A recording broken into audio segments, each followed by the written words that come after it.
Mark సువార్త 13వ అధ్యాయము 32, 33 వచనాలు, 34 వచనాలు చూద్దాం. ఆ దినమును గూర్చి, ఆ గడియను గూర్చి తండ్రి తప్ప ఏ మనుషుడైనను పరలోకమందున దూతలైనను కుమారుడైనను ఎరుగరు. విశ్వాసులు మీరు జాగ్రత్త పడి, విశ్వాసులు మీరు మెలకువ నుండి ప్రార్థన చేయడి. ఆ కాలం ఎప్పుడు వచ్చునో మీకు తెలియదు. యేసుప్రభు వచ్చే కాలం. ఒక మనుషుడు తన దాసులకు అధికారం ఇచ్చి, ప్రతి వానికి వాని పని నియమించి, ప్రతి వానికి సంఘాలలో ఉన్న విశ్వాసం ప్రతి ఒక్కరికి, దేవుని సేవకులకు వాని పని నియమించి, మెలకుగా నుండి ద్వారపాలనకి ఆజ్ఞనిచ్చి, ఇల్లు విడిచి దేశాంతరపోయినట్టే కాలముండును. ఇంటి యజమానుడు యేసుప్రభు సంఘానికి యజమానుడు. ప్రొద్దు కృంకి వచ్చునో, అర్ధరాత్రి వచ్చునో, కోడి కూయినప్పుడు వచ్చునో, తెల్లవారినప్పుడు వచ్చునో, ఎప్పుడు వచ్చునో, ప్రభు ఎప్పుడు వచ్చునో మీకు తెలియదు. ఆయన అకస్మాత్తుగా వచ్చి మీరు నిద్రపోచుంట చూచునేమో గనక మీరు మెలకుగా నుండి నేను మీతో చెప్పుచున్నది అందరితోనూ చెప్పుచున్నాను, మెలకుగా నుండను. దేనికి స్తోత్రం. చొబడ వాక్య భాగంలో యేసుప్రభు యొక్క రెండవ రాకడ దినాల గురించి మాట్లాడాడు. ఆయన రాకడ దినమును గూర్చి కానీ, ఆయన వచ్చే గడియను గూర్చి కానీ పరలోకమందున తండ్రి తప్ప ఏ మనుషుడికి, పరలోకమందులు ఏ దూతకైనను, దేవుని కుమారుడు యేసుక్రీస్తునికైనను తెలియదు అని ప్రభు చెప్తున్నాడు. శిరధార దినాల్లో జాగ్రత్త పడుడి, మెలకుగా ఉండుడి. ఆ కాలం యేసు ప్రభు వచ్చే కాలం, అంచె కాలం, ప్రభు వచ్చే కాలం ఎప్పుడు వచ్చునో మీకు తెలియదు. దేనికి స్తోత్రం. చూడండి, మెలకువగా ఉండుడి, జాగ్రత్తగా ఉండుడి అనే విషయాలు మనం జ్ఞాపకం చేసుకుంటే లోకడ నేను చాలాసార్లు చెప్పుకొచ్చాను.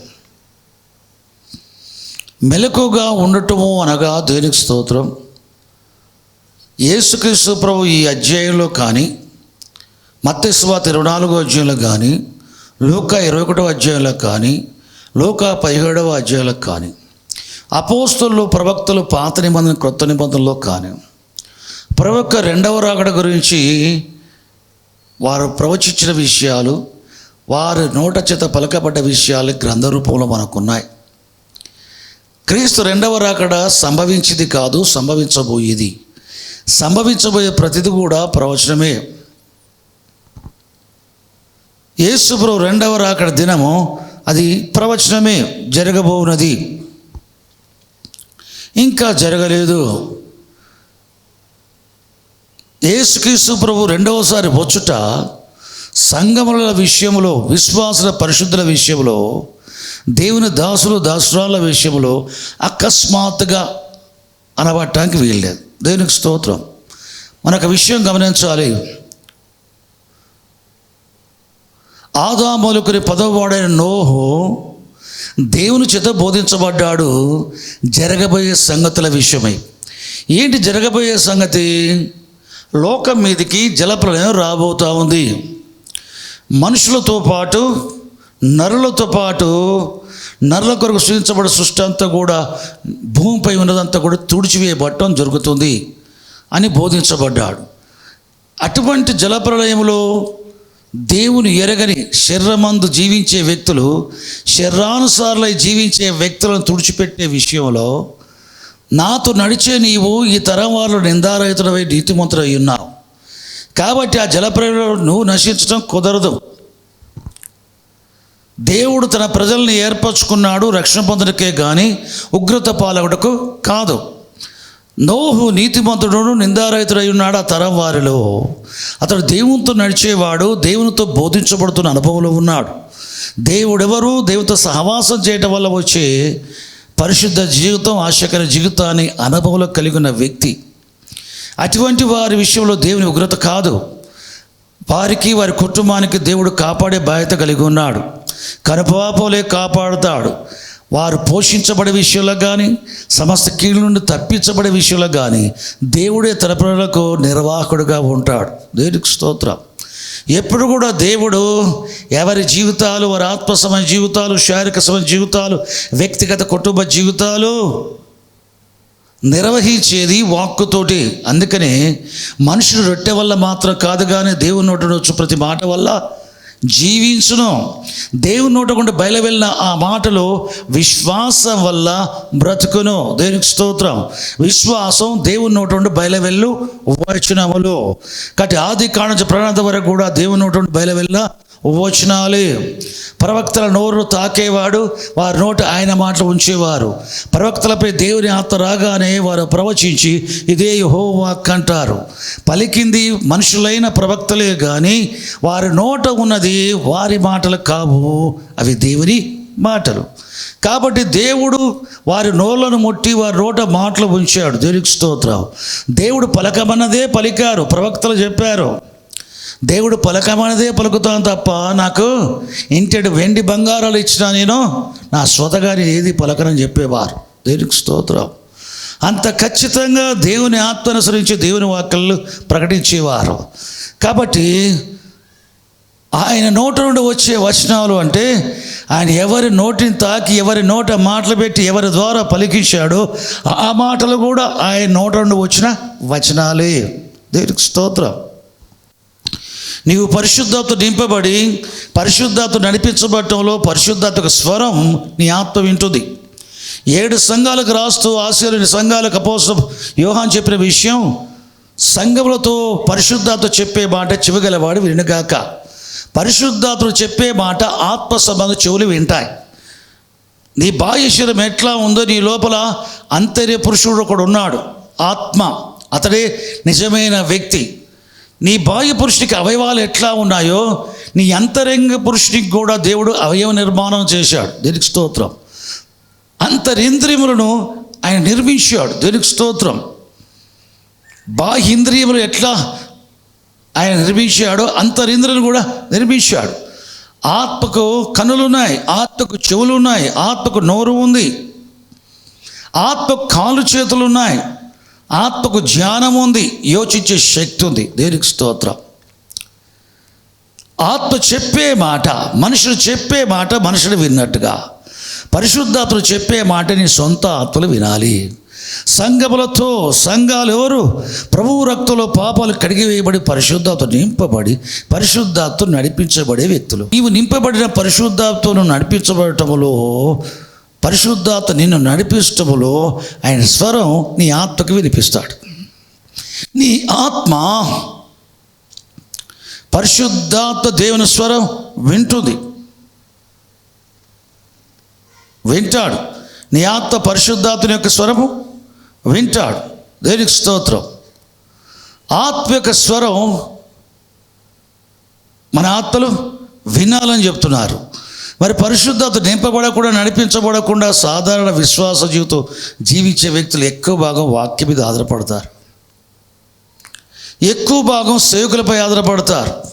పరిశుద్ధాత్మతో నింపబడ్డవారు సంఘంలో ఉన్నప్పటికీ సేవకులపై ఆధారపడటం మంచిదే. అంతకంటే గొప్పగా నువ్వు నింపబడ్డ పరిశుద్ధాత్మపై ఆధారపడటం మరీ మంచిది. దేనికి స్తోత్రం. పిల్లలారా, క్రీస్తు విరోధం వచ్చునని మీరు వింటారు కదా, చివరి గడి అని తెలుసుకొనిచున్నాం. అయినను ఇదివరకు అనేకులు క్రీస్తు విరోధులు లోకంలో బయలుదేరి ఉన్నారు. వారు మనలో నుండి బయలువెళ్ళారు కానీ మన సంబంధులు కారని ప్రత్యక్షపరచబడినట్లు మనలో నుండి బయలువెళ్ళిరి. అటువంటి వారు ఎవడును మీకు బోధింపని అవసరం లేదు. ఆయన ఇచ్చిన మీకు ఇచ్చిన అభిషేకం సత్యమే కానీ అబద్ధం కాదు. ఆయన అభిషేకము మీకు సమస్తాన్ని బోధించున్నది. ఆయన బోధించిన ప్రకారం మీరు ఆయనలో నిలుస్తున్నారు. పరిశుద్ధాత్ముడు ఇచ్చిన అభిషేకం, దేవుడు పరిశుద్ధాత్మ అభిషేకానికి ఇచ్చాడు. ఆయన సమస్తాన్ని బోధిస్తాడట, నీ సొంత అభిషేకం కనుక మీకెవడును బోధింపనక్కర్లేదు. ఎవడు బోధింపనక్కర్లేదంటే దేవుని చేత పిలువబడి ఏర్పరచబడి ఆత్మతో అభిషేకించబడి పంపబడ్డ సేవకుల మాట మీకు బోధించడం అవసరం లేదు, మీరు విననక్కర్లేదని కాదు భావం. అక్కడ పైన చెప్పబడిన క్రీస్తు విరోధులు ఉన్నారే, అటువంటి వారు మీకు ఎవరు బోధింపవలసిన అవసరం లేదు. ఈ రోజుల్లో చూస్తూ ఉంటే ఈ తెలుగు రాష్ట్రాల్లో బొట్టు ఉద్యమం అని ఒకటి బయలుదేరింది. ఏం ఉద్యమం? బొట్టు బొట్టు ఉద్యమం బైబిల్లో పెట్టుకోవద్దు అని రాయబడలేదు కనుక పెట్టుకోవచ్చు. దొంగిలించొద్దు అంటే బైబిల్ చెప్పాక దొంగతనం చేయకుండా ఉంటాం. వ్యభిచరించొద్దు, నరహత్య చేయొద్దు, ఇట్లాంటివి ఉన్నాయి కనుక అవి చేయకుండా ఉంటాం. బొట్టు పెట్టుకోవద్దు అని లేదు కనుక పెట్టుకుంటే తప్పులేదు. ఇట్లా దేవుని వాక్యాన్ని వక్రంగా తిప్పటం మొదలుపెట్టారు. అంటే ఇట్లా తిప్పేసి దేవుని ప్రజల్ని అన్యజనుల ఆచారాలు అభ్యసింపజేయడానికి దయ్యం వాళ్ళు వాడుకుంటుంది. దేవుని సత్యానికి విరుద్ధంగా చేసే ప్రతి ప్రయత్నం క్రీస్తు విరోధ ఆత్మ యొక్క ప్రయత్నమే. యేసు శరీరధారి వచ్చని, ఆయన మరొకరికి చనిపోయి లేచని ఒప్పుకునే ఆత్మ దేవుని సంబంధమైనది. యేసుకి శరీరధారి వచ్చని, ఆయన ప్రాణమిచ్చి మృతులు తిరిగి లేచని ఒప్పుకొని ఆత్మ క్రీస్తు విరోధి ఆత్మ.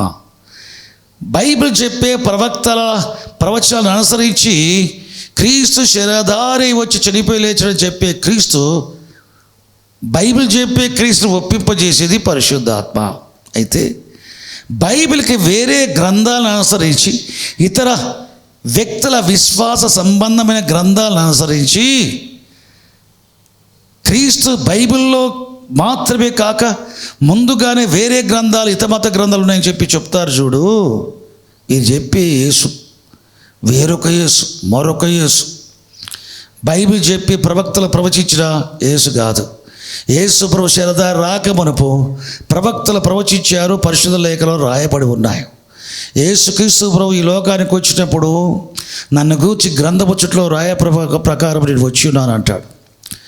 ఆయన గెత్సెమనే తోటలో బంధించబడ్డప్పుడు మనిషి కుమారుడు గూర్చి రాయబడిన ప్రకారం ఆయన పోచున్నాడు అన్నాడు. దేనికి స్తోత్రం. ఆయన మృతులోంచి తిరిగి లేచిన తర్వాత క్రీస్తు శ్రమపడి మృతులోంచి లేచిన అగత్యమని మోషే ధర్మశాస్త్ర ప్రవక్తల లేఖలు నన్ను గూర్చి రాయబడ్డవని కూడా నెరవేర్చబడే అని చెప్పాడు. యేసు ప్రభు ఈ లోకానికి రావటం ప్రవచనానుసారం ముందుగా ప్రవక్తలు ప్రవచించి రాశారు గ్రంథంలో. అది యూదులైన ప్రవక్తలు రాసిన గ్రంథాలు. దేనికి స్తోత్రం. ఆ గ్రంథాలను అనుసరి వచ్చి మెస్సియానే మనం నమ్మాలి. దేనికి స్తోత్రం. ఈ గ్రంథానికి, బైబిల్ గ్రంథానికి వేరుగా ఇతర గ్రంథాలతో ఉన్న వాటిని చెప్పి ఆ క్రీస్తు గురించి చెప్తే ఆయన బైబిల్ క్రీస్తు కాదు.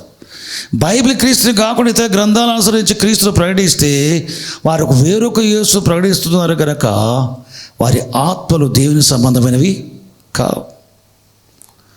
కాబట్టి అటువంటి వారి బోధ మీరు వినని అవసరం లేదు. మీరు పొందిన అభిషేక సత్యమే. అభిషేకం సమస్తాన్ని బోధిస్తుంది. అభిషేకాన్ని బోధించే దాన్ని బట్టి మీరు ఆయనలో నిలిచి ఉన్నారు అని అపోస్తలుడైన యోహాను, మొదటి యోహాను పత్రిక 2వ అధ్యాయం 18వ వచనం నుండి 28వ వచనం వరకు చెప్పుకొచ్చాడు. దేవునికి స్తోత్రం. హల్లెలూయా. ఇర్మియా గ్రంథం ప్రవక్త ఇర్మియా రాశాడు. ఇర్మియా గ్రంథం 10వ అధ్యాయంలో అన్య జనముల ఆచారములను అభ్యసింపకుడి. బొట్టు పెట్టుకున్నట్టు అన్యజనుల ఆచారమా? అభ్యసించొద్దు. బొట్టు పెట్టుకున్నట్ట క్రైస్తవుల ఆచారమా? అభ్యసించు.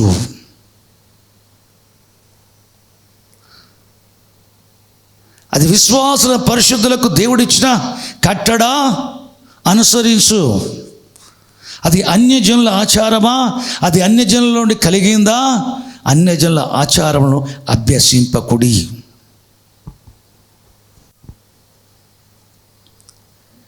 ఈ బొట్టు ఉద్యమకారులు ఇంకేం చెప్తున్నారు తెలుసా? ఈ తప్పుడు విధానాన్ని బలపరిచి దేవుని ప్రజలను మోసం చేయటానికి మోసపుచ్చు ఆత్మ ఇట్లా చెప్పేవారిలో పనిచేస్తుంది. అటువంటి మాట వినేవాళ్ళు కూడా మోసపుచ్చు ఆత్మ పనిచేస్తుంది. ఈ నొసట ఖాళీగా ఉండొద్దట, దేనితోటన్నా భర్తీ చేయబడాలి. దేంతో భర్తీ చేస్తావు? అది మనం అనుకునేది కాదు, దేవుడు అనుకునేది. దేవుడు దీన్ని భర్తీ చేద్దాం అనుకుంటున్నాడు, నొసట బొట్టు పెట్టుకోవద్దని చెప్తారు. ఈ క్రైస్తవులు వీళ్ళకి తెలివి లేదు, నాకే తెలివి ఉంది అని చెప్పుకుంటుకోవాలి అని చెప్పి ఆధారం ఏం చూపెడతారు? ప్రకటన గ్రంథం 7వ అధ్యాయంలో భూమి నలుదిక్కుల, ఆకాశం నలుదిక్కుల నలుగురు దేవదూతలు ఏం చేస్తారంటే, భూమి మీదనైనా సముద్రం మీదనైనా చెట్ల మీదనైనా గాలి వీచకున్నట్లు 4 వాయలను నలుదిక్కుల నలుగురు దూతలు పట్టుకుంటారు. ఆ సమయంలో సూర్యోదయ దిక్కు నుంచి సజీవుడకు దేవుని ముద్ర గల వేరొక దూత వస్తాడు, గొప్ప దూతల సైన్యంతో. ఆ సజీవుడకు దేవుని ముద్ర పట్టుకొని వచ్చే ఆ పరలోకపు దూత 4 వాయువులను నలుదిక్కులు పట్టుకున్న, గాలి నలుదిక్కులు పట్టుకున్న 4 దూతలతో ఈ విధంగా చెప్తాడు, మేము మా దేవుని దాసులను నొసట ముద్రించు వరకు భూమికైనో సముద్రముకైనో చెట్లకైనో హాని చేయవద్దని ఈ 4 దూతలతో సూర్యోదయ దిశ నుంచి వచ్చే దూత చెప్తాడు. ఆ తర్వాత ముద్రింపబడ్డ వారి లెక్క చూడగా అని ఉంటుంది. ఇశ్రాయేలు జనాంగములో 12 గోత్రాల వారికి ఒక్కొక్క గోత్రానికి 12,000 మంది చొప్పున 1,44,000 మందికి ఈ దేవదూతలు సజీవుడకు దేవుని ముద్రతో వారి నొసట ముద్రించడం జరుగుతుంది. అటు తర్వాత చూడగా లెక్కింప శక్యముగాని జనం కనబడతారు. యోహానికి దర్శనములో వీరు అన్ని జనుల్లోని విశ్వాసుల పరిశుద్ధులు, కేవలం ఇజ్రాయేల్లోని 12 గోత్రాల వారికి 1,44,000 మంది మాత్రమే ముద్రించబడటం కాదు. అటువలే చూడగా అంటే పరిశుద్ధాత్మ నడిపింపులో నీకు అర్థమైంది.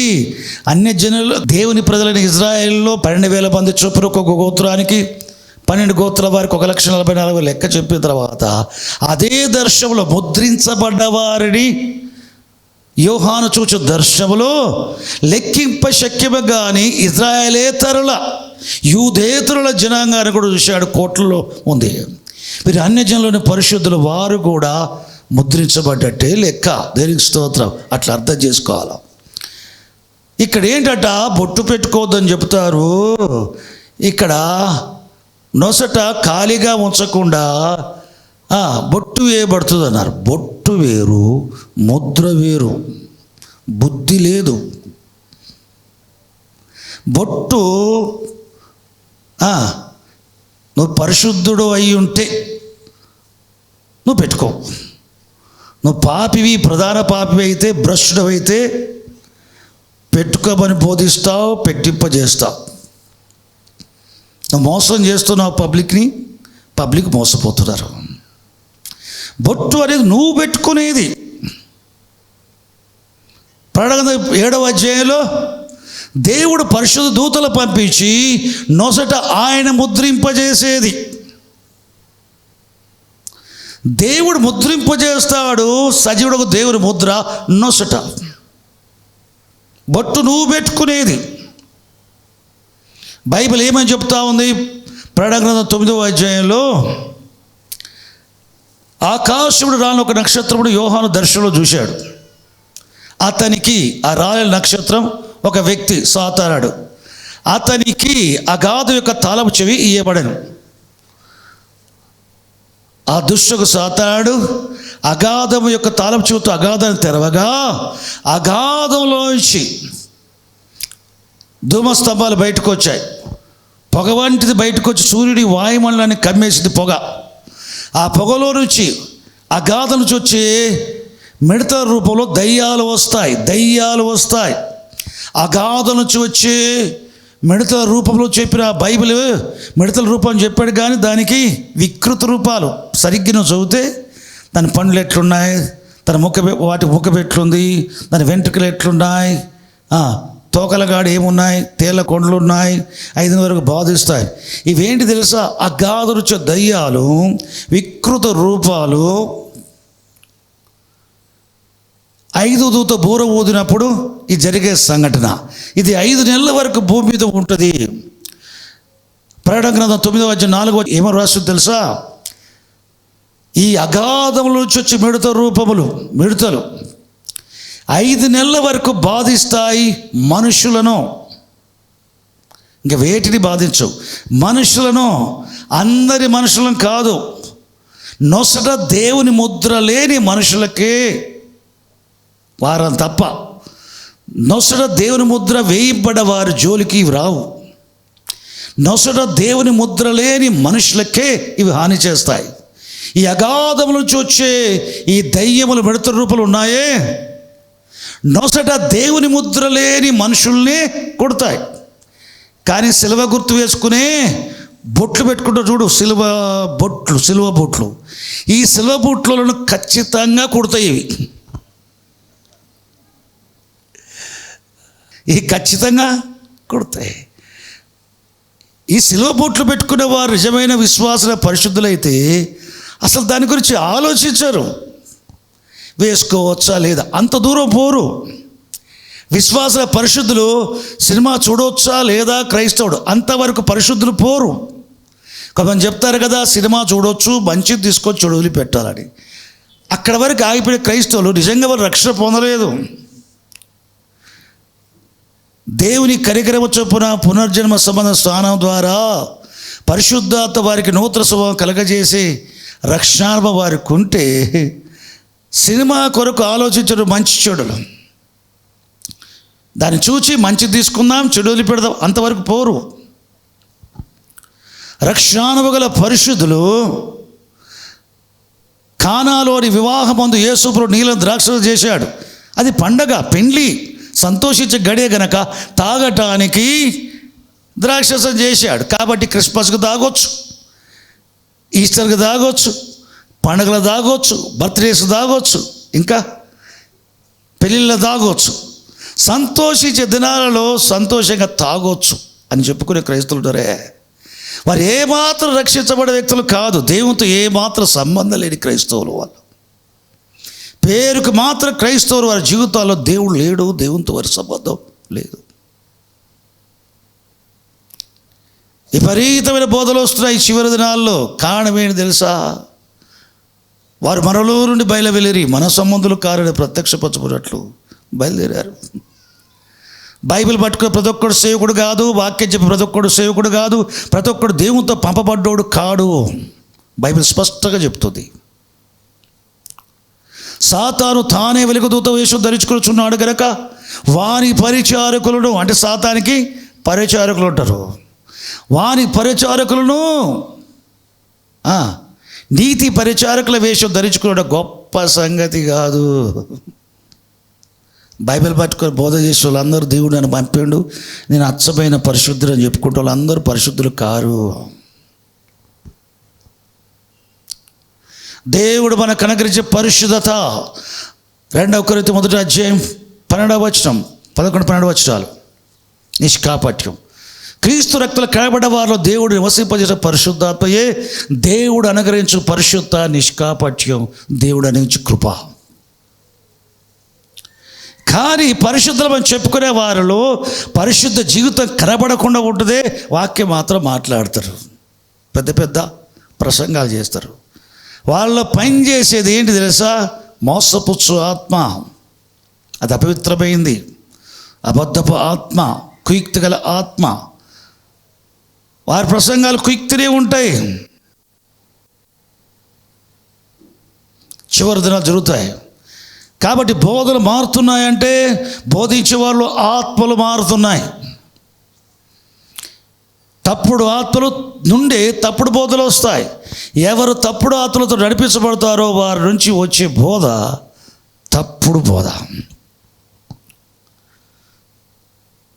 సూర్యోదయ దిక్కు నుంచి సజీవుడికి దేవుని ముద్ర గల వేరొక దూత, అంటే గాలిని పట్టుకుని 4 దూతలు కాక వేరొక దూత, దేవుని దాసులకే సజీవుడు దేవుని ముద్ర వేస్తారు. ఈ ముద్ర వేయబడ్డ వారే అగాధం నుంచి వచ్చే మిడతల రూపంలో దయ్యాల వల్ల ఎటువంటి హాని పొందరు. చూడండి, అంటే పరలోకడు దూతలు వస్తూ పోతుంటాయా? యేసుప్రభు చాలాసార్లు చెప్పాడు. యాకోబు కూడా పరలోకడు దూతలు దిగుట ఎక్కుట కలలో చూశాడు. నతనయేలు గూర్చి యేసుప్రభు చెప్పాడు, ఇతడు నిజముగా ఇశ్రాయేలుడు, ఇతడు యందు ఏ కపటము లేదు అని చెప్పాడు. చెప్పడమే కాకుండా ఏమన్నాడు? ఫిలిప్పు నిన్ను పిలవక మునిపే అంజూరపు చెట్టు కింద నువ్వు నిలుచుట నేను చూచానన్న మాట నమ్మినావు కదా, ఇంతకంటే గొప్పవి చూస్తావు నువ్వు. మనిషి కుమారుడికి పైగా దేవదూతలు ఎక్కుట దిగుట నువ్వు చూస్తావు అని చెప్పుకొచ్చారు. మీరు చూస్తారన్నాడు ప్రభు. హల్లెలూయా. దేవదూతలు ఎక్కుచూ దిగుచుట ఎట్లుంటుందో భూమి మీదికి, పరలోకుడు భూమి మీదికి, అగాధం నుంచి భూమి మీదకి వచ్చే చెడ్డాతులు కూడా ఉంటాయి. దూతలు పరలోకి వచ్చి భూమికి రావటం పోవటం ఎట్లా ఉంటుందో, వచ్చుచూ పోవటం ఎట్లా ఉంటుందో, అగాధం నుంచి కూడా చెడ్డాతులు భూమి మీదకి వచ్చుచూ పోతూ ఉంటాయి. పరలోకి నుంచి వచ్చే దూతలు దేవుని సంఘానికి మేలు చేయటానికి వస్తారు, సహాయం చేయటానికి వస్తారు. అగాధం నుంచి వచ్చే దయ్యములు మిడతల రూపంలో వచ్చేవి కానీ ఇంకో రూపంలో వచ్చేవి కానీ ఒక ఆధారం ఇచ్చాడు బైబిల్లో.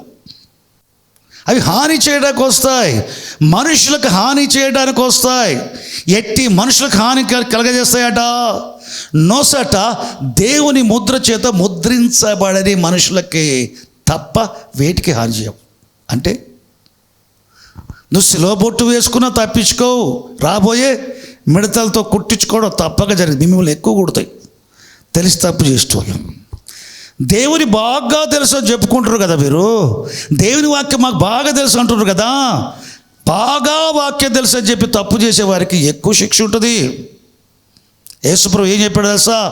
నేను వచ్చి మీకు బోధింపని ఎడల మీకు పాపం లేకపోవను, ఎవడు చేయని క్రియలు నేను చేశాను గనక మీ పాపానికి ఇక మిష లేదన్నాడు. చూడండి, దేనికి స్తోత్రం. ఒకనాడు యేసుప్రభు చెప్పాడు, ఒక గుడ్డు వారికి చూపునిచ్చి,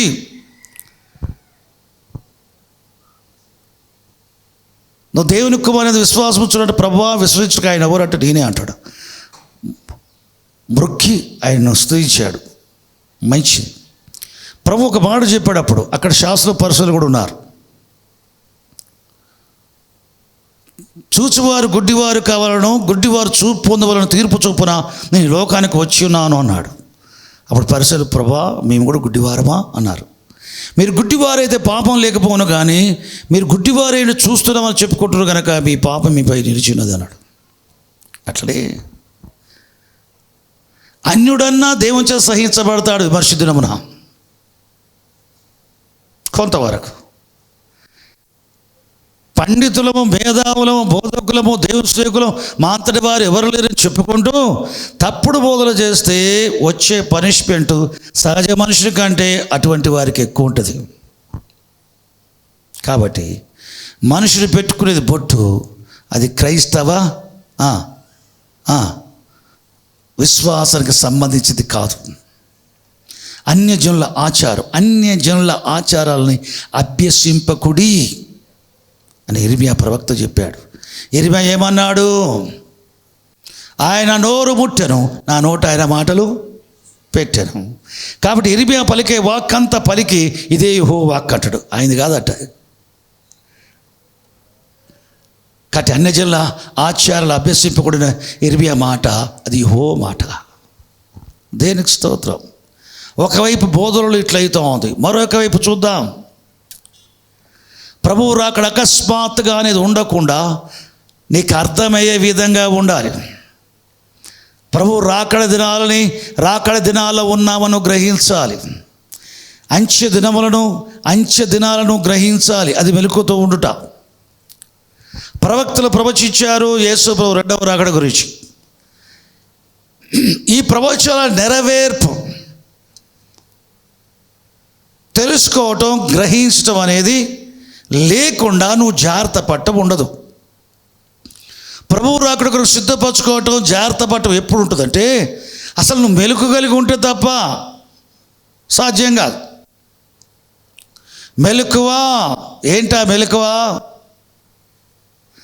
ఆయన అర్ధరాత్రి వచ్చును, తెల్లవారినప్పుడు వచ్చును, కోడి కూయినప్పుడు వచ్చును, ఏ జామున వచ్చునో ఎవరికి తెలియదు కనుక మెలకుగా ఉండమని చెప్పాడు. ప్రభువు రాకడ గురించి చెప్పుకొచ్చాడు. కానీ ప్రభు మనకిచ్చిన విషయాలు ఏంటంటే మార్కు సువార్త 13వ అధ్యాయము 29వ వచనం, ఆ ప్రకారమే మీరు ఈ సంగతులు జరుగుట. ఈ సంగతులు ఏ సంగతులు? ఈ 13వ అధ్యాయంలో ప్రభు తన రాకడ సూచన శిష్యులు అడిగినప్పుడు ఆయన నోరు తెచ్చి చెప్పిన సంగతులు, సూచనలు, అనేక విషయాలు. క్రీస్తు రెండవ రాకడకు మునుపు జరిగే విషయాలు ప్రభు చెప్పుకొచ్చాడు. ఎందుకు యేసు ప్రభు రెండవ రాకడ సూచన అడిగినప్పుడు ఏదో ఒకటి చెప్తే అయిపోద్దిగా? ఇంత పెద్ద లిస్ట్ ఎందుకు ఇచ్చాడు? అనేక విషయాలు ఎందుకు చెప్పుకొచ్చాడు? ఏదైనా ఒక సంగతి చెప్తే అయిపోద్ది కదా. నీ రాకడ సూచన ఏంటి ప్రభు అంటే ఏదైనా ఒక సూచన చెప్తే అయిపోద్దిగా. చాలా విషయాలు చెప్పాడు. ఎందుకు చెప్పాడు? నువ్వు మెలకు కలిగి ఉండటానికి, కాలాలు గుర్తించడానికి, ప్రవచన నెరవేర్పులు గుర్తించడానికి, ప్రభు రాకడికి ఎంత సమీపంగా ఉన్నాం, ఎంత దూరంగా ఉన్నాం, ఎంత మరి దగ్గరగా ఉన్నామని గ్రహించటానికి. చూడండి, మీరు ఈ సంగతులు జరుగుట చూచినప్పుడు ఆయన సమీపమననే ఈ సంగతులన్నీ చెప్పలేదనుకో, అది జరిగేది మనం చూడటం కుదరదు. చూడదనుకో, ఆయన సమీపంగా ఉన్నట్టుగా మనకు తెలియదు. ఆయన సమీపంగా, ఆయన రాకడ సమీపంగా ఉందని ఎట్లా తెలుసు? ప్రభువు చెప్పిన సంఘటనలు జరగటం చూచినప్పుడు ఆయన దగ్గరలో ఉన్నాడు, ఆయన రాకడ అని తెలుసుకోవచ్చు. ప్రభువు నీ రాకడ సూచన ఏమన్నప్పుడు సూచన వరకే చెప్తే ఒకటి, ఇవంతా లిస్ట్ ఇవ్వకపోతే ఇవి జరగటం మనం చూడము, ఆయన సమీపంగా ఉండడం మనం గుర్తించలేము. కాబట్టి లోకం మీదకి ఆయన రాకడ దినం అకస్మాత్తుగా వచ్చినట్టుగా సంఘం మీదకి కూడా వస్తుంది. ఆయన అకస్మాత్తుగా నీ మీదకి రావద్దు. నోహుకి అకస్మాత్తుగా కాదు, నోహు కుటుంబానికి అకస్మాత్తుగా కాదు. నోహు బోధించబడ్డాడు ముందుగా. జలప్రలయంతో లోకమంతా నాశనం కాబోతూ ఉంది. నీటి వరద చేత లోకమంతా కొట్టుకుని పోతుంది, నశించిపోతుంది. ఈ నశించే వారిలో నీవు నశించకున్నట్లు ఈ తరం వారిలో నా ఎదుట నిందారహితులవై నీతిమంతులవై ఉన్నావు. కనుక నోహు నీ కొరకు నీ ఇంటి వరకు ఓడను సిద్ధపరచుకో. ఈ కొలతలతో, ఈ మ్రానుతో నువ్వు ఓడను సిద్ధపరచుకో. ఎందుకు? ఆ రాబోయే తీర్పులలో చిక్కుకొనకున్నట్లు తప్పించబడి నిమిత్తం, రాబోయే వాటన్నిటిని తప్పించుకొని నిమిత్తం ఈ పని అని చెప్పుకొచ్చాడు. చూడండి, దేవునికి స్తోత్రం. కాబట్టి ఆయన ఏం చేశాడు? జలప్రలయం వస్తుందని నమ్మాడు. అది వస్తుందని అందరికీ ప్రకటించాడు. విన్నవారందరూ విన్నారు కానీ నమ్మలేదు. నోహు మాత్రం ఇతరులు ప్రకటిస్తూనే తన కొరకు, తన ఇంటి వారి కొరకు, ఆకాశ పక్షులు, భూజంతువులు, ప్రాకడ పురుగులు, పశువులు, వీటన్నిటికీ సరిపోను దేవుడు చెప్పినట్టుగా కొలతలతో ఓడ 3 అంతస్తులుగా నిర్మాణం చేసుకున్నాడు. నిర్మాణం చేసుకుంటున్నాడు అర్థం సిద్ధపరచుకుంటున్నాడు రాబోయే వాటిని తప్పించుకోవటానికి, ఆవలి జీవితం జీవించడానికి. ఆయన జాగ్రత్త పడుతున్నాడు, మెలకువగలిగి ఉన్నాడు. ఓడను తయారు చేసుకున్నాడు, ఓడలోకి వెళ్ళిపోయాడు. ఇప్పుడు జలప్రలయం వస్తుంది ఆయనకు తెలుసా తెలీదా? ఇప్పుడు ఆయనకు అకస్మాత్తుగా కాదు, ఆయనకు తెలిసే వస్తున్నది. తెలియకుండా వచ్చేది ఎవరికి? మనుష్యులకు. కాబట్టి అవిశ్వాస మనుషులకు అకస్మాత్తుగా. లోతు సొదొమ గొమొర్రాలో ఉన్నాడు. మేము ఈ పట్టణమును నాశనం చేయవచ్చు, ఈ ప్రదేశమును, ఈ ప్రాంతం నాశనం వచ్చాం. ఆ నాశనం మధ్యలో తప్పించబడి నిమిత్తము నీవు, నీ ఇంటి వారు తప్పించబడి నిమిత్తం ఇక్కడ ఎవరున్నారు? నీ భార్యతో పాటు ఎక్కువ ఎవరున్నారు? అల్లుళ్ళు ఉన్నారయ్యా, పిలుచుకోపో. వారి దగ్గర పోతే వారు నమ్మలేదు.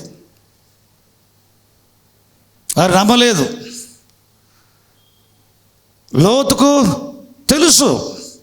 లోతు ఇటు వారు దేవుడు ఏం చేశాడు? పట్ట వెలపలు తీసుకుని పోయిన తర్వాత అగ్ని గంధకాలతో వీరిని, ఆ ప్రాంత వాసుల్ని దహింపజేశాడు. అగ్ని గంధకాలు వారికి అకస్మాత్తుగా, జలప్రలయం వారికి అకస్మాత్తుగా. యేసుక్రీస్తు రెండవ రాకడ అవిశ్వాస లోకానికి, భక్తిహీనపు లోకానికి అకస్మాత్తుగా. యేసు ప్రభువు సొంత రక్తం సంపాదించుకొని పరిశుద్ధాత్మ నింపి, పరిశుద్ధ గ్రంథం నీ చేతికిచ్చి, నీలో నివసించే పరిశుద్ధాత్మ ద్వారా బోధించబడితే నెరవేర్చబడుతున్న ప్రవచనాలు బోధించే బోధకుల చేత కానీ, నీలో ఉన్న అభిషేకాన్ని బట్టి కానీ నెరవేర్చబడుతున్న ప్రవచనాలు తెలుసుకోవటం వల్ల నువ్వు మెలకగా ఉంటావు. చప్పలు కొట్టేసుకో గట్టిగా. హల్లెలూయా. యేసు ప్రభు మహిమకలుగా నువ్వు మెలకుగా ఉండి ఏం చేస్తావు? జాగ్రత్త పడతావు. చూడండి, యెహెజ్కేలు గ్రంథంలో 38-39 అధ్యాయాలు చూస్తే రష్యాను గూర్చిన ప్రవచనాలు ఉన్నాయి. ఆ అధ్యాయాలు చదివినప్పుడు, ఆ 2 అధ్యాయాలు చదివినప్పుడు ఏటేట యెహోవా ప్రవక్తలు ఈ రష్యా గురించి వారు ప్రవచిస్తూనే ఉన్నారట. ఒక ప్రవక్త ప్రవచించింది మనకు తెలుసు, లేక రెండో ప్రవక్త ప్రవచించింది మనకు తెలుసు. ఒక వచనం చూస్తే ఏం చెప్తుందంటే ఏటేట యెహోవా ప్రవక్తలు రష్యా గురించి ప్రవచిస్తూనే ఉన్నారట. కానీ మనకు వివరంగా తేటగా దొరికేది ఎక్కడ అంటే యెహెజ్కేలు 38-39. తెలుసు, చాలామంది పాత సేవకులు కానీ క్రొత్త సేవకులు కానీ ఎప్పుడు కూడా రష్యా గురించి మాట్లాడతారు. నేను ప్రభువుని అంగీకరించి పరిశోధన కూడా దినాల్లోనే నాకు ఒక ఐడియా ఉంది. అమెరికా నేడు ఉన్నట్టుగా ఉండదు. సౌలు ఆరంభం బాగుంది, సౌలు రాజు ఆరంభం, తర్వాత అభిషేకాన్ని కోల్పోయిన అనుభవం. అమెరికా ఆ స్థితికి వస్తున్న ముందుగా తెలుసు. ఇజ్రాయేల్ ప్రపంచ దేశాల్లో చిన్నదే, భూమి నట్టున నివసించే దేశం అది. దేవుడు ఏర్పరచుకున్న జనాంగం, దేవుడు కోరుకున్న స్థలంలో ఉంచాడు. ఆ దేశం దేవుంది, ఆ ప్రజలు దేవుని ప్రజలు. ప్రపంచంలో ఆ జాతికి ప్రత్యేకత ఎందుకుందంటే దేవుడి లోకానికి శిరధార వచ్చటకు ఉపయోగపడ్డ జాతి అది. ఏ జనం నుంచి రాలేదు ఆయన. కాబట్టి ఏ జనానికి ఈ ధర్మశాస్త్రం ఇయ్యలే. ఈ ధర్మశాస్త్రం ఇజ్రాయేల్కే ఎందుకు ఇచ్చిండంటే, ఈ ప్రవక్త గ్రంథం ఇజ్రాయేల్కే ఎందుకు ఇచ్చాడంటే ఇజ్రాయేల్ ద్వారానే రాబోతున్నాడు. వీరు ఇజ్రాయేలు, ధర్మశాస్త్రం వీరిది, అర్చనాచారాలు వీరివి, నిబంధనలు వీరివి, వాగ్దానాలు వీరివి, పితరులు వీరివారు. ఇవన్నీ ఎవరి కావు, అమెరికోలే కావు, యూరోపోలే కావు, ఆఫ్రికోలే కావు, ఆసియాలే కావు, ఎవరి ఇజ్రాయేలే.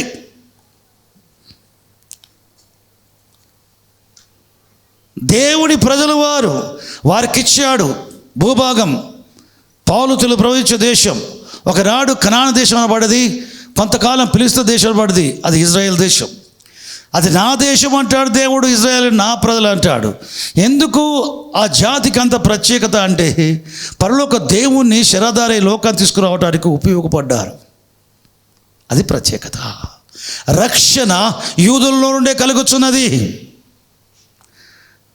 యేసు ప్రభు రక్షకుడుగా వారి ద్వారానే వచ్చాడు. ఆయన వచ్చింది యూదుల కొరకు మాత్రమే కాదు, సర్వ మానవాళి కోసం వచ్చాడు. కానీ అది యూదుల ద్వారా, ఇజ్రాయెల్ ద్వారా వచ్చాడు. దేనికి స్తోత్రం, ప్రత్యేకత అది. ఆయన వారి ద్వారా రాబోతున్నాడు కనుక వారికే ప్రవక్తలను ఇచ్చాడు, వారికే బైబిల్ని ఇచ్చాడు, అంటే ధర్మశాస్త్ర ప్రవక్త గ్రంథాన్ని ఇచ్చాడు, వారికే నిబంధనలు ఇచ్చాడు, వారికే వాగ్దానాలు ఇచ్చాడు, వారికే ప్రవచనాలు, క్రీస్తు మొదటి రాకడ గురించి ప్రవచనాలు ఇచ్చాడు, వారికే రెండవ రాకడ గురించి ప్రవచనాలు ఇచ్చాడు, వారికి వారిలో నుండే ప్రవక్తలు ఇచ్చాడు. కాబట్టి అన్ని జనుల ప్రవక్తల్ని ఇజ్రాయెల్ నమ్మరు.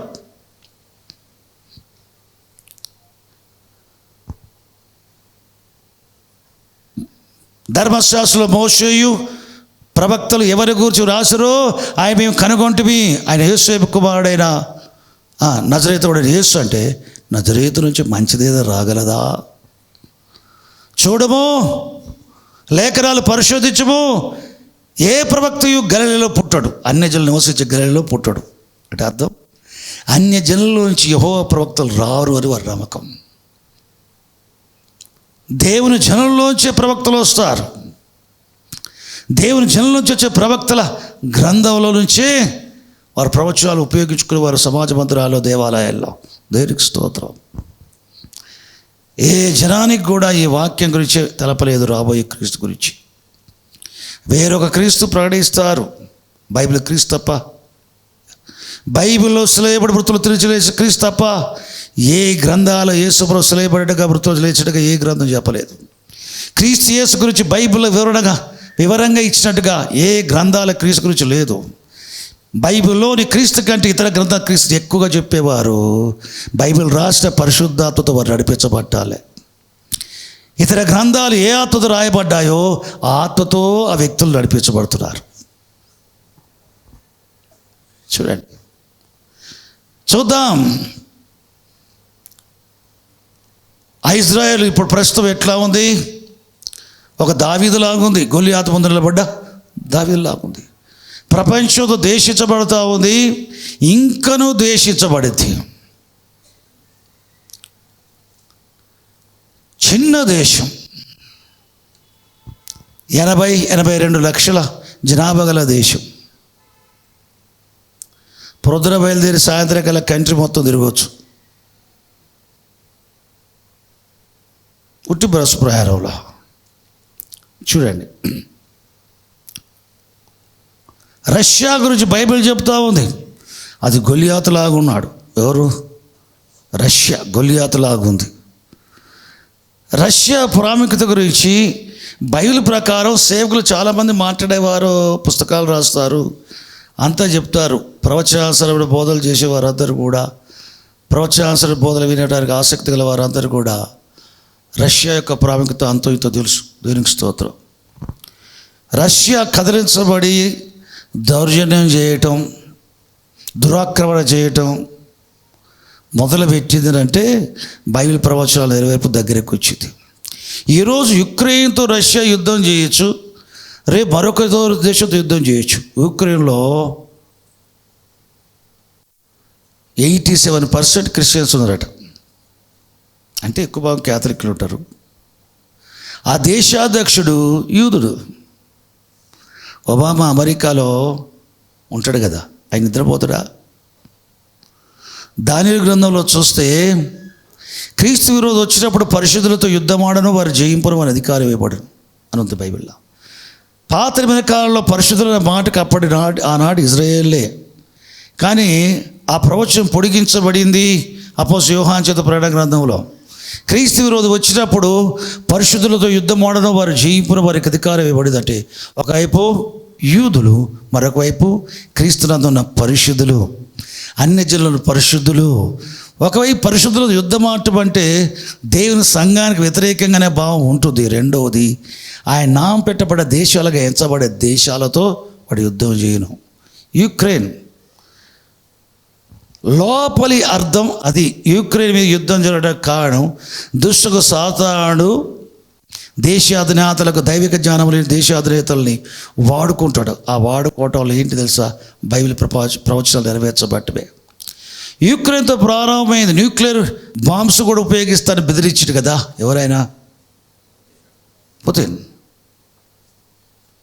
కానీ ప్రపంచంలోని మేధావులు ఏమంటారంటే, పుతిన్ ఒకవేళ యుక్రెయిన్ ఆక్రమించుకోవడం జరిగితే అంతటితో ఆగడు. చైనా ఏం చేస్తుంది? చుట్టుపక్కల దేశాలను కానీ, నేపాల్ కానీ, టిబెట్ని కానీ, పాకిస్తాన్ కూడా కంట్రోల్లో పెట్టుకుంది. ఇంకా ప్రక్కనున్న తైవాన్ కానీ, వీటన్నిటి చేసి బంగ్లాదేశ్ కూడా టచ్ చేసి చూసేది, కానీ బంగ్లాదేశ్ ఒప్పుకోలే. చివరికి భారతదేశం ఒకటి ఉంది. ఇది పెద్ద దేశం, బలమైన దేశం, ప్రపంచ జనాభాలో 2వ దేశం, దగ్గర చైనాతోనంత దేశం, అంటే జనాభాలో అన్ని విషయాల్లో కూడా ఏమాత్రం భయపడటానికి అవకాశం లేని దేశంగా ఉంది. సరే, మంచిది, దేనికి స్తోత్రం, దేవునికలు కాక. రష్యా వార్తల్లోకి ఎక్కటం, ప్రపంచమంతా రష్యా అధ్యక్షుల వైపు, రష్యా దేశం వైపు చూడటం అనేది ప్రవక్తని హెజ్కేలు ప్రవచించిన ప్రవచనము నెరవేర్చబడటానికి అది ఆరంభ దశనమా అని మనం అర్థం చేసుకోవాలి.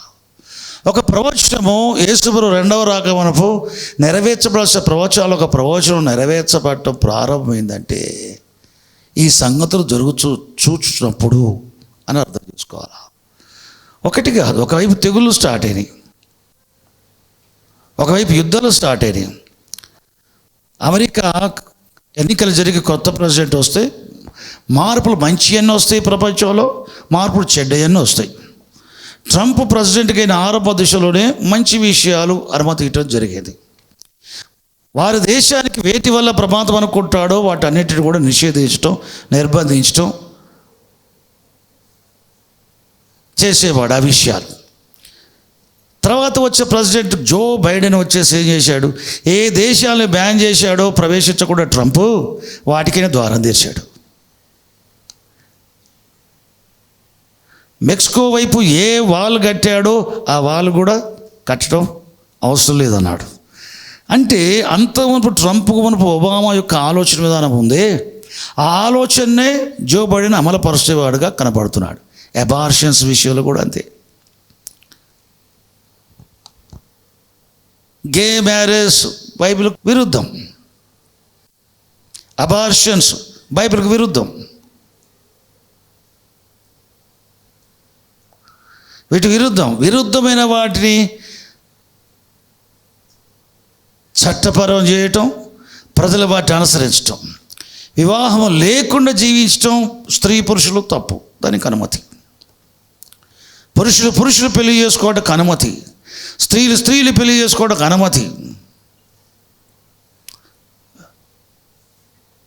పెళ్ళైనా పెళ్ళి కాకున్నా గర్భం ధరిస్తే అబార్షన్ చేసుకోవడానికి అనుమతి. ప్రభుత్వ అనుకూలంగా ప్రవర్తించి ఇంకా సహాయం చేయడానికి సిద్ధంగా ఉండే. ఇవన్నీ కూడా బైబిల్ ఏదొద్దునో చెప్తుందో అవన్నీ కూడా ఒబామా దాన్ని విస్తరింపజేశాడు. దానికి ఆనకట్ట వేశాడు ట్రంప్, మరలా కట్ట తొలగించాడు జో బైడెన్. కాబట్టి దేవుని ప్రజలందరూ కూడా నాశనం కావటానికి ఈ రాజకీయాలు, ప్రభుత్వాలు కూడా కారణాలు ఉన్నాయి. అమెరికా విధంగా చేయబడుతుంది, బలహీనపడుతుంది. సౌలు బలహీనపడ్డాడు ఆరంభంలో. ఫిలిష్తీయులు దండెత్తి వస్తే యెహోవాతో రాగానే కోపావేశుడై మనుషులు ఏర్పరచుకుని యుద్ధంలో వారు జయించి వచ్చేవాడు యుద్ధం చేసి. కానీ గొలియాతు రాగానే గడగడ వణికిపోయాడు సౌలు, మొదటున్నట్టుగా లేడు. జో బైడెన్ వచ్చిన తర్వాత ఇజ్రాయేల్కి ఫిలిష్తీయులు టెర్రరిస్ట్ హమాస్ గ్రూప్కి యుద్ధం పెట్టి ఇజ్రాయేల్కి ఆయుధాలు అమ్ముకున్నాడు, హమాస్కి సపోర్ట్ చేశాడు. లెబానోన్ వారు, సిరియా వారు దాడి చేసేట్టుగా అట్టడి కార్యాలు జరిగినాయి. ట్రంప్ ఉన్నప్పుడు అట్టడి జరగల, ఆయన రాగానే స్టార్ట్ అయింది. నెక్స్ట్ ఏం జరిగింది? తాలిబాన్లు బయలుదేరారు. తాలిబాన్లతో అమెరికాలో చర్చలు అయిపోయిన తర్వాత తాలిబాన్లు ఎక్కడ ఆఫ్ఘన్కి వచ్చారు. ఆఫ్ఘన్లో ఉన్న ప్రభుత్వ దెబ్బకు ఆ ప్రెసిడెంట్ పారిపోయాడు. వారు స్వాధీనపరుచుకున్నారు. అక్కడ పరిస్థితులు బట్టి చెదిరిపోయే వారందరికీ ఇజ్రాయెల్తో సహా, అమెరికాతో సహా యూరోప్ దేశాలు ఆశ్రయం ఇచ్చారు. దీంట్లో కూడా మోసం ఉంది కదా. ఆ దేశాల వీళ్ళ ఓటు సంఖ్య పెరగాల. రాబోయే ఎలక్షన్స్లో ఇక క్రిస్టియన్ తోటి ప్రెసిడెంట్ కావటానికి, ప్రైమ్ మినిస్టర్ కావటానికి వీలు లేదు. మోసపోతున్న ఆలోచనలు. జో బైడెన్ వచ్చిన తర్వాత తాలిబాన్ల ఆఫ్ఘన్ సంఘటన, జో బైడెన్ వచ్చిన ఇజ్రాయెల్ హమాస్ సంఘటన, జో బైడెన్ వచ్చిన తర్వాత రష్యా, యుక్రెయిన్కి నేను సపోర్ట్ చేస్తా అని చెప్పాడు. కానీ మాట సపోర్ట్ చేసాడు అంతే. ఏదో పంపించిన అని చెప్పాడు కానీ చేయాల్సినంత చేయాల. ప్రపంచ దేశాలు యుక్రెయిన్కి సపోర్ట్ చేస్తామన్నాయి కానీ ఏం సపోర్ట్ చేశాయి? ఆ సపోర్ట్ వల్ల యుక్రెయిన్కి ఏమైనా కాపాడబడడం జరిగిందా? ఆస్తులు విధ్వంసం అయిపోయాయి, సామాన్లు చచ్చిపోయారు. దేశాధ్యక్షుడిని చంపడానికి సీక్రెట్ దళాలను పంపించాడు ఆయన. ఈ విధంగా జరుగుతూ ఉంది. ఇప్పుడు ఒక దేశాధ్యక్షుడికి సంరక్షణ లేకపోతే ఇక దేశం ఏమై ఉంటుంది? మరి ఐక్యరాజ్యసమితి ఎందుకు, ఏం చేస్తున్నది? మంచి దేవునికి స్తోత్రం, హల్లెలూయా. ఏదేమైనా సరే, ఒకవైపు తెగుళ్ళు స్టార్ట్ అయ్యి కొనసాగుతున్నాయి, మరొక వైపు యుద్ధ వాతావరణం ఈ బైడెన్ వచ్చి దగ్గర నుంచి కనబడుతూ ఉంది. కాబట్టి ఇవన్నీ చూస్తూ ఉంటే యేసుప్రభు ఇవి జరగనారంభించినప్పుడు, లేక జరుగుతున్నప్పుడు, ఆయన సమీపం నుండే ద్వారం దగ్గర, అంత సమీపం అని నేను చెప్పను, కొన్ని జరిగేటివి ఇంకా. ఇవన్నీ జరుగుతున్నప్పుడు అన్నాడు కదా, అన్నీ కాదు, కొన్ని జరుగుతున్నాయి ఇప్పుడు, అన్నీ కాదు. నెక్స్ట్ వారు చెప్పే న్యూస్ ఏంటి? రష్యా అధ్యక్షుడు చెప్పే మాట, రష్యా అధ్యక్షుడిని ఇజ్రాయెల్ యుక్రెయిన్ ద్వారా చంపడానికి ప్రయత్నం చేస్తున్నది, యుక్రెయిన్ ఇజ్రాయెల్ కలిసి చంప చూస్తున్నది. ఒక వాదంతా అయి ఉండొచ్చు. నిన్నటి దినమున ఇజ్రాయెల్ ప్రైమ్ మినిస్టర్ రష్యా వెళ్ళిపోయాడు. ఆయనతో చర్చలు జరిపారు. 500 గంటలు యుద్ధం ఆగిపోయింది తాత్కాలికంగా. మరి ఇప్పుడు ఏం జరుగుతుందో ఏమో. అది ఏదేమన్నా కానీ రష్యా న్యూస్లోకి వచ్చాడు. నెక్స్ట్ రాబోయేది ఎవరయ్యా అంటే ఇజ్రాయెల్, అమెరికా బాగా వస్తుంది. ఇప్పటికే వారు న్యూస్లో ఉన్నారు. యుద్ధపరంగా బహిర్గతం కావటానికి ఎప్పుడవుతుందో మనం గమనించాలి. యూసుఫ్ అక్కడ దగ్గర మరీ సమీపం అవుతున్నాం మనం. ఆయన సమీపంగా ఉంటున్నాడు, మనం కూడా ఆయన రాకడ సమీపం అవుతున్నాం మనం గ్రహించాలి. కాబట్టి ఏ ప్రవచనం నెరవేర్చబడుతున్న నీ పార్ట్ ఏంటంటే ప్రార్థన చేయటం జరగాల. యుద్ధాలు ఆగిపోవాలని చేయాలా, తెగుళ్ళు ఆగిపోవాలని చేయాలా, భూకంపాలు వస్తే భూకంపాలు నిలిచిపోవాలని చేయాలా, కరువులు వస్తే కరువులు పోవాలి, ఆహార సమృద్ధి రావాలని ప్రార్థన చేయాలా, జనం పడితే అట్లాంటివి కాకుండా జనానికి మధ్య సమాధానం ఉండాలని ప్రార్థన చేయాలా. అబద్ధికులు ఎక్కువైపోయి అబద్ధ బోధలు చేసి బొట్లు పెట్టుకోండి అని చెప్తే అటువంటి దుర్బోధను ఎవరు నమ్మకున్నట్లు ప్రార్థన చేయాలా, బోధించకుండా ప్రార్థన చేయాలా, పరిశుద్ధాత్మను అడ్డగించమని ప్రార్థన చేయాలా. కాబట్టి ఏం చేయాలి? ఇవన్నీ జరుగుతున్నప్పుడు నీ ప్రార్థన జీవితం పెంచుకోవాలి, ప్రార్థన సమయం పెంచుకోవాలి, ప్రార్థించడం అధికం చేసుకోవాలి. దేవునికి స్తోత్రం. ఇవన్నీ ఎక్కడో జరుగుతున్నాయి, న్యూస్లో చూస్తున్నాం అనుకోవద్దు. నీకు వచ్చేది కూడా ఒకటి ఉంటుంది. మానవ జాతి మొత్తం కూడా యేసుప్రభు చెప్పిన విషయాల్లో అన్ని లోకాన్ని ఉంటాయి. దాంట్లో నీకుండేటివి కూడా నీ ప్రాంతానికి, నీ జనాంగానికి ఉండేటివి కూడా మన జనాంగానికి, మన దేశానికి, మన రాష్ట్రానికి, మన ప్రాంతానికి ఉండేటివి ఉంటాయి. ఇవన్నీ నెరవేర్చబడుతున్నప్పుడు నువ్వు భారం కలిగి మనుష్య జాతులు నష్టపోకుండా, విశేషంగా దేవుని పిల్లలు నష్టపోకుండా నువ్వు ప్రార్థించేవాడు ఉన్నట్లయితే ఈ ప్రాంత కొరకు కేటాయించబడ్డ దాంట్లో జరగవలసిన విషయాలలో నువ్వు తప్పించబడటానికి నువ్వు ఇతరుల కొరకు చేసే ప్రార్థనలు జ్ఞాపకం చేసుకొని నీ సహాయం చేస్తాడు దేవుడు. అవి న్యూస్ లాగా చెప్పుకొని నవ్వుకోవటమో అరవటమో అంతవరకే పరిమితం అయిపోతే మాత్రం నీకొచ్చే సమయాన దేవుని సహాయాన్ని కలగదు. కాబట్టి ఖచ్చితంగా సొదొమ గొమొర్రా పట్టణాలను నాశనం చేయడానికి దిగొచ్చిన వారు పాపం చేశారో లేదో తెలుసుకుంటా అని చెప్పి దేవుడు దిగొచ్చి అబ్రహాంతో చెప్తే, అబ్రహాముకు చెప్పిన విషయం ఎందుకు? ప్రార్థన చేయడానికే. దేవుడు ప్రవక్తలకు బయలుపరిచేది ఎందుకు? ప్రార్థన చేయడానికే. దేవునికి స్తోత్రం. కాబట్టి అబ్రహాం ఏం చేశాడు? దేవుని వేడుకున్నాడు. ఆ రాత్రంతా నిద్రపోలే. తెల్లవారక మునిపే ఉదయాన తెల్లవారటప్పుడు లేచి చూశాడు సొదొమ గొమొర్రా పట్టణాల వైపు. బైబిల్ చెప్తుంది, దేవుడిని యెహోవా అబ్రహామును జ్ఞాపకం చేసుకొని ఆ లోతు ఇంటి వారిని ఆ సొదొమ గొమొర్రా పట్టణాల వారితో నశించకుండా వారిని తప్పించను. దేవుడు అబ్రహామును జ్ఞాపకం చేసుకొని ఆ నాశనములో పడకుండా లోతును తప్పించను. దేవునికి స్తోత్రం. ముందుగా తెలిపింది అబ్రహాంకి ఎందుకు? ప్రార్థన చేయటానికి. తప్పించాడు. అలాగే అబ్రహాముకి ఎన్నో కీడులు శత్రుత్వం వచ్చింది, అన్నిట్లో తప్పించబడ్డాడు. ఒకరు తప్పించబడాలని ఆశ మనకు ఉన్నప్పుడు దేవుడు మనకు వచ్చినప్పుడు అటువంటి మనల్ని తప్పిస్తాడు. అబ్రహాముకి దేవుడు వాగ్దానం చేస్తున్నాడు, సంతానం సంతానం సంతానం ఇట్లా అవుద్ది అట్లా అవుద్దని. ఇంకా కలగటాలే. తన భార్యను చేర్చుకుని అబీమెలెకును నుండి తప్పించాడు. శారాని బట్టి అబీమెలెకు ఇంటి వారికి అందరి స్త్రీలకు గర్భం మూసాడు దేవుడు. అది పిల్లలు లేరు. అబ్రహాం వారికి పిల్లలు కలగాలని ప్రార్థన చేస్తే అబీమెలెకు ఇంటి వారైన స్త్రీలందరూ కూడా పిల్లలు కలిగారు.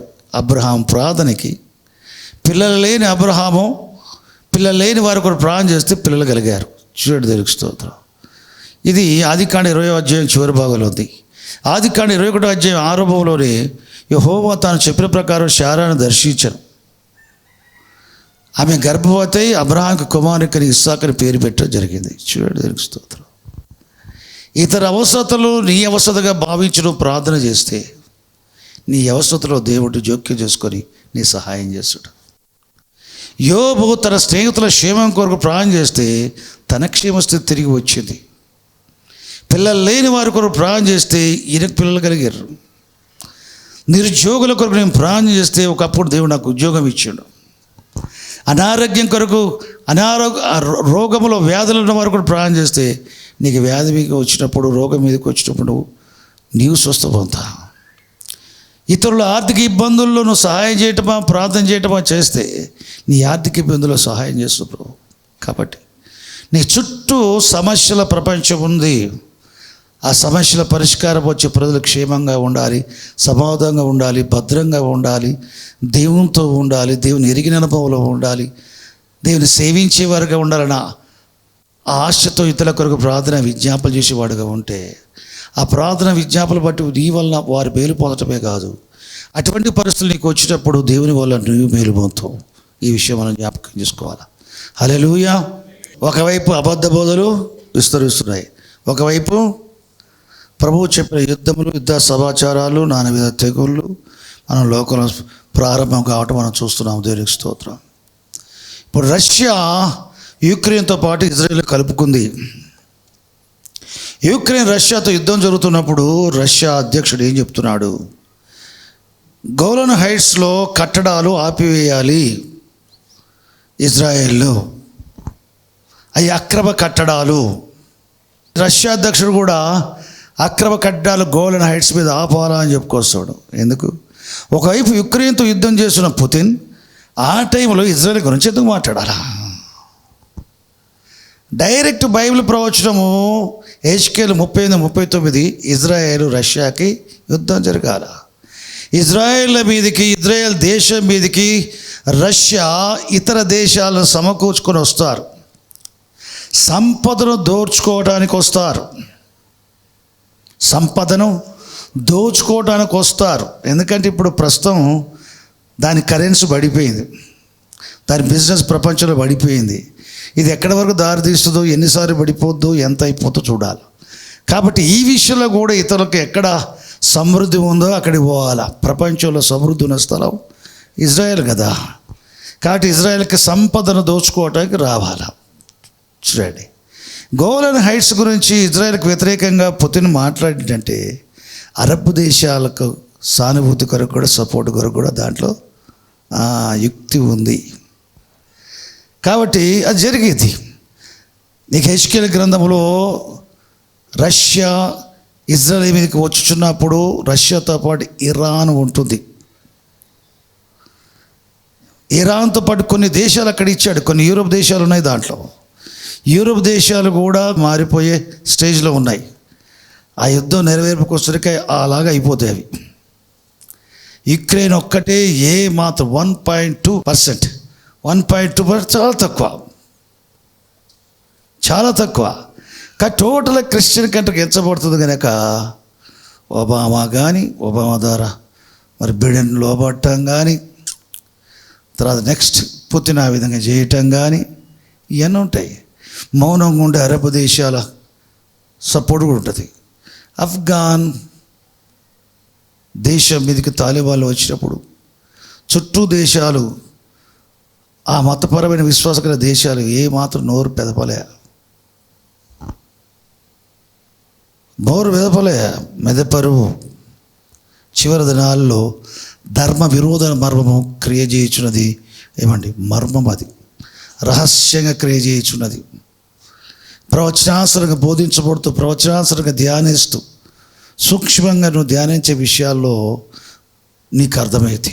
మామూలుగా బోధించబడే విధానంలో మనకు అర్థం కాదు, లోకానికి అసలే అర్థం కాదు. ఎందుకు యుద్ధమో న్యూస్ పేపర్లో, న్యూస్ ఛానల్ చెప్పే రీజన్స్ అన్నీ కూడా 100% రాంగ్ అయ్యి, వారు కనబడే దాన్ని బట్టి, వినబడే దాన్ని బట్టి చెప్తారు. అది నిజమే అంతవరకు. కానీ బైబిల్ ఏం చెప్తుంది, ఏది ఎందుకు అని కారణాలు చెప్పేది బైబిల్ చూపుతావే కరెక్ట్. దేవునికి స్తోత్రం. బైబిల్ ఏమని చెప్తుంది? నా నిమిత్తం మీరు సకల జనుల చేత ద్వేషించబడదురు, నా నిమిత్తం మీరు సోలపాలు చేయబడి చంపబడదురు. అది నెరవేర్చబట్ట యూదులకే కానీ క్రైస్తవులకు కానీ జరిగినప్పుడు రీజన్స్ వాళ్ళకు తెలియదు, రీజన్స్ మనకు తెలుస్తాయి, కారణాలు మనకు తెలుస్తాయి. యేసు ప్రభు త్వరగా రావటం గురించి మనం చెప్పుకుంటూ తెలుసుకుంటున్నాం, కానీ సాతానుకు తెలుసు యేసు ప్రభు వచ్చినప్పుడు ఈ రాజ్యాలు దేవుని రాజ్యంగా మారిద్ది, నాకు అడ్రస్ లేకుండా నా పరిస్థితి పోతుంది అని సాతాను తెలుసు. ఈ లోక రాజ్యాలు దేవుని రాజ్యంగా యేసు ప్రభు రాకడలు అయిపోతాయి. ఆయన రాకుండా ఉండటానికి చేసే ప్రయత్నాలు సాతానుడు చేస్తూనే ఉంటాడు. క్రీస్తు విరోధ ద్వారా, వాని జనము ద్వారా, దేశాల ద్వారా చేసే పని ఏంటంటే వాడే ఉండాలి ఇక్కడ నిలదొక్కుని, పరలోకంలో యేసు ప్రభు రావద్దు, ఈ లోక రాజ్యాలు దేవుని రాజ్యం కావద్దు అనే ప్రయత్నాలు వాడు చేస్తాడు. దాంట్లో భాగాలే ఇవన్నీ, అంతకు మించి ఏమీ లేవు. కాబట్టి ఇవన్నీ జరుగుతున్నప్పుడు వ్యక్తిగత జీవితాలు, కుటుంబాలు, సంఘములు ప్రార్థన జీవితానికి స్థలం ఇవ్వండి, ప్రార్థన అంశాలు పెంచుకోండి, ప్రార్థన విజ్ఞాపనలు చేయండి. ప్రార్థన ద్వారా దేవునితో నీకున్న సహవాసం పెరిగిద్ది, నీకు మెరుగైద్ది నీ సహవాసం. ఆయన జీవం అధికమైద్ది, ఆయన సహవాసం అధికమైన కొద్దీ ఆయన ప్రేమించడం అధికమైద్ది, ప్రేమించబట్టం అధికమైద్ది. ఇలా గొప్ప మార్పులు కనబడతాయి. నువ్వు వాడబట్టం కూడా జరిగిద్ది. రాబోయే వాటి తప్పించుకుంటావు. ప్రభు రాకడ ప్రవేశంలో బట్టకు శక్తిమంతుడు అవుతావు. ఆయన ఎదుట పరిశుద్ధుడుగా నిర్దోషిగా నువ్వు ఉంటావు. దేవునికి స్తోత్రం, దేవుని కలుగాక. ప్రార్థన ఇతర కొరకు చేసే ప్రార్థన ఇతర కొరకే కాదు, ఈ సొంత జీవితానికి ఎన్నో మార్పులు చేర్పులు చేసి పెడుతుంది. దేవునికి స్తోత్రం. ఇతర కొరకు ప్రార్థన చేసి యోబు ఇందాక చెప్పిన తనకు కూడా మేలైంది, వారికి మేలైంది. అబ్రహాం ఇతరుల కొరకు పిల్లలు కలగల ప్రార్థన చేస్తే వాళ్ళకు మేలైంది, తనకు మేలైంది. బైబిల్లో ఇట్లాంటి అన్నీ మనకు కనబడుతున్నాయి కనుక మనం ఏం చేయాలా? ఇవన్నీ జరగని ఆరంభించినప్పుడు ప్రార్థన చేయటం చేయాలి. కాబట్టి దేవునికి స్తోత్రం. దేవుని సమాధానం కూడా క్షేమంగా ఉండాలి. యుక్రెయిన్ ప్రెసిడెంట్ ప్రొటెక్షన్ కొరకు, భద్రత కొరకు ప్రార్థన చేయాలి. వారి కుటుంబ భద్రత కొరకు ప్రార్థన చేయాలి. వారి ప్రభుత్వం ఉండేట్టుగా ప్రార్థన చేయాలి. ఆ దేశంలో సమాధానం వచ్చే ప్రార్థన చేయాలి. యుద్ధం ఆగిపోయేట్టుగా ప్రార్థన చేయాలి. రష్యా అధ్యక్షుడు లీడ్ చేసే ఆత్మలను బంధించాలి. ఒబామా ఆలోచన వ్యర్థపరచబడి ప్రార్థన చేయాలి. హామాను ఆలోచన వ్యర్థపరచబడితే ప్రార్థన చేయగా, అహీతోపెలు ఆలోచన వ్యర్థపరచబడి ప్రార్థన చేయగా, హేరోదు ఆలోచన వ్యర్థపరచబడింది, సంఘం ప్రార్థన చేయగా.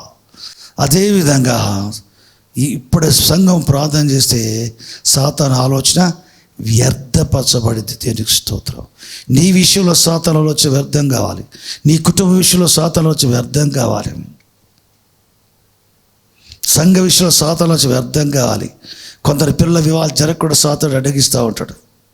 పరిశుద్ధంగా జీవించే బిడ్డలు వారు పరిశుద్ధంగానే జీవిస్తారు. దేవుడు వారిలో ఆనందిస్తున్నాడు. కానీ వివాహాలు జరగవు. ఇంకో దీవెన రాదు, ఉద్యోగ దీవెన రాదు, ఏదో ఒకటి ఉంటుంది. కానీ సాతాను తంత్రాలు ఎరగని వారు ఏం చేస్తారు? దేవుడు ఏం చేస్తాడు? ఇంత నమ్మకంగా ఉండి లాభం ఏంటి? పరిశుద్ధంగా జీవించి లాభం ఏంటి అనుకుంటారు.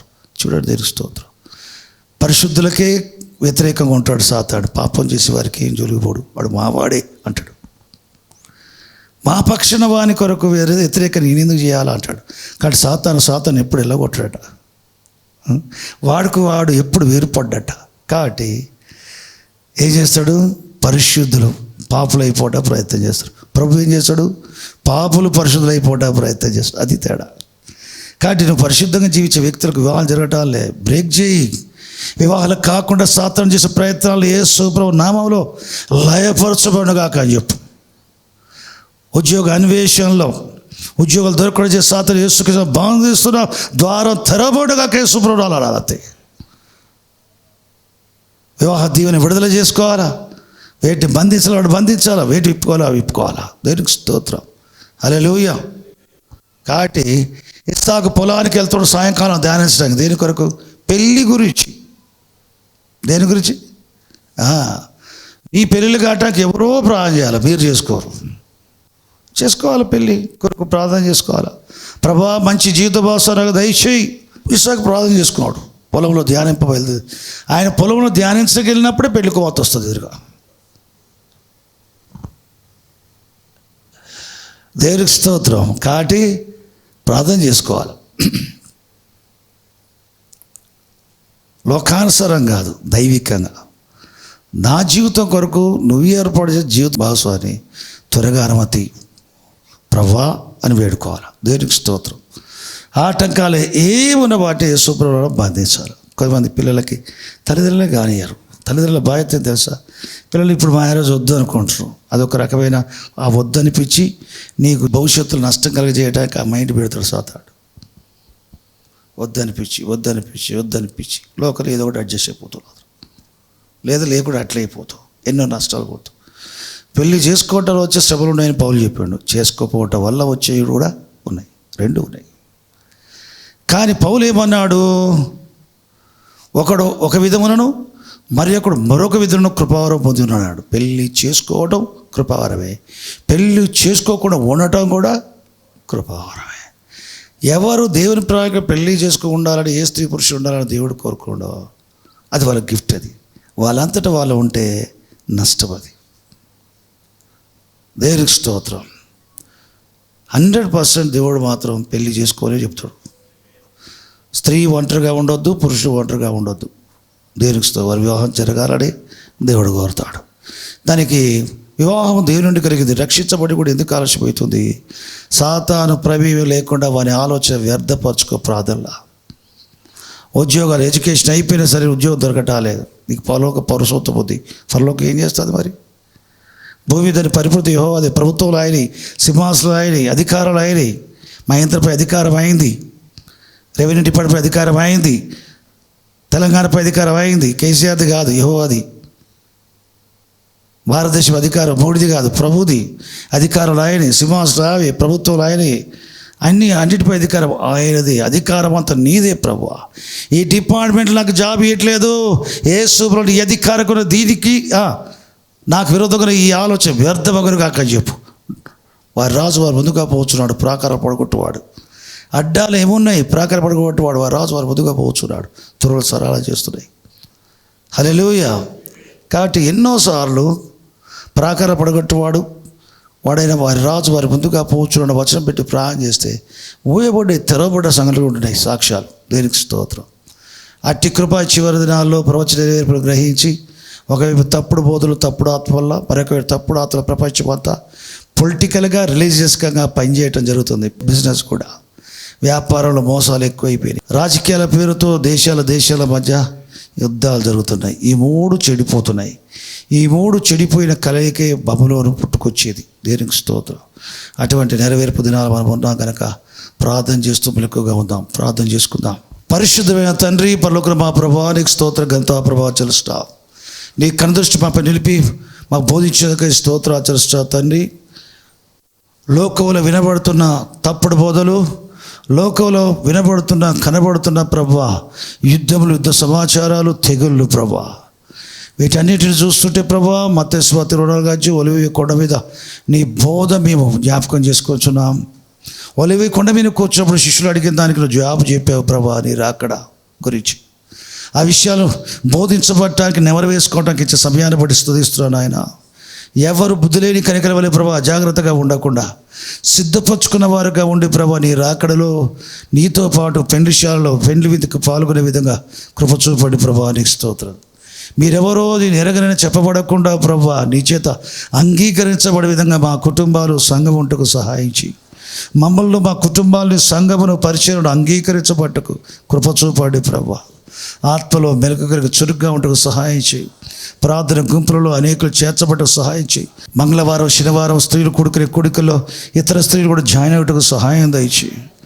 యూత్ కోడికల్లో ప్రభా అనుదినం ప్రభావాన్ని ఇస్తూ వారు కూడుకొచ్చుడుగా ఇతర యవనస్తులు కూడా పాల్గొనడం సహాయం చేయి.